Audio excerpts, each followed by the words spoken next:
আসসালামু আলাইকুম। একটি ঘড়ি 540 টাকায় বিক্রি করলে 10% ক্ষতি হয়।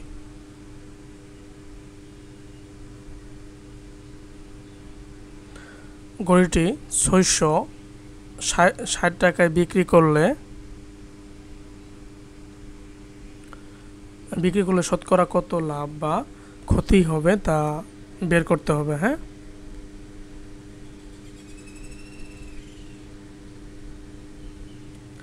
তাহলে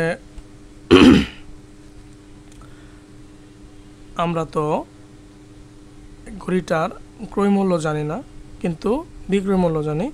তাহলে লিখি, ধরি ঘড়িটির ক্রয় মূল্য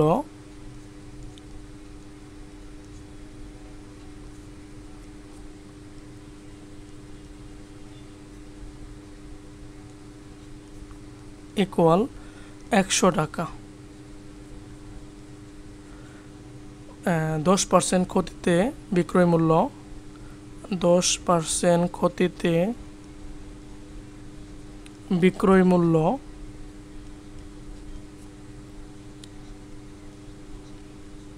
ইকুয়াল 100 মাইনাস 10 সমান হলো 90 টাকা। তাহলে বিক্রয় মূল্য 90 টাকা হলে ক্রয় মূল্য 100 টাকা। 1 টাকা হলে 540 টাকা হলে ক্রয় মূল্য কত, এটাকে বের করি। বিক্রয় মূল্য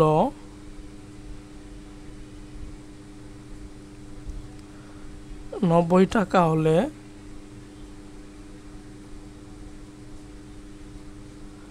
ক্রয় মূল্য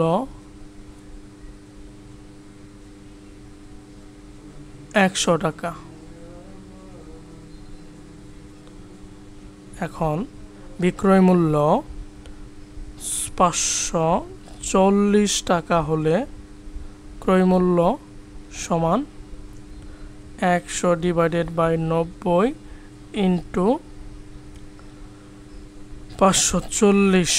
ঠিক আছে, 0 0 কাটা, 6 নং 54, 9 দিয়ে 54 ভাগ করলে হবে 6 0, অর্থাৎ 10 গুণন 60 সমান কত টাকা?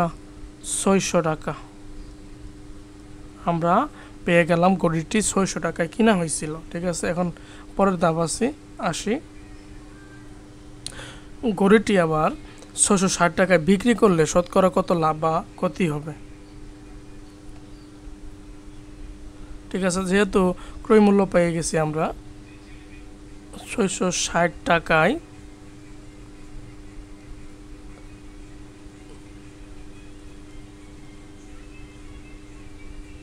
বিক্রয় করলে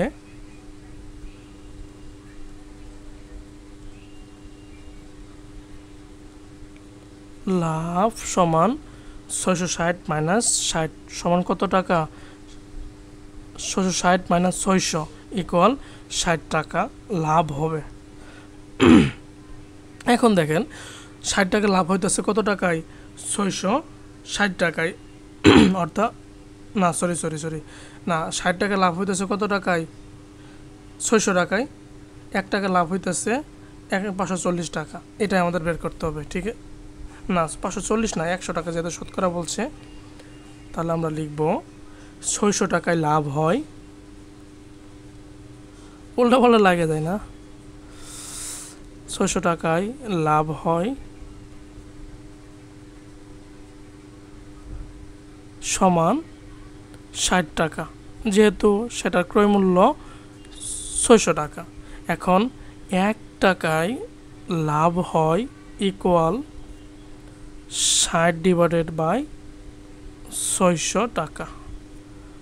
অতএব শতকরা 100 টাকায় লাভ হয় ইকুয়াল 60 বাই 600 ইন্টু 100। 6 বার, 6 দিয়ে 6 এর ভিতরে 1 0, অর্থাৎ 10 টাকা সমান 10% লাভ হবে। হ্যাঁ, শর্টকাট যদি কেউ করতে চায় একই নিয়ম, 60 into 60 divided by 600 into 100 percent,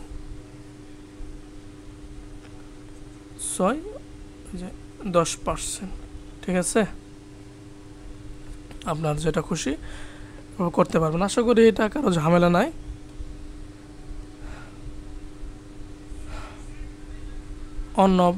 অন্য ভিডিও আছে, প্রশ্ন সমাধান আছে, দেখে নিন।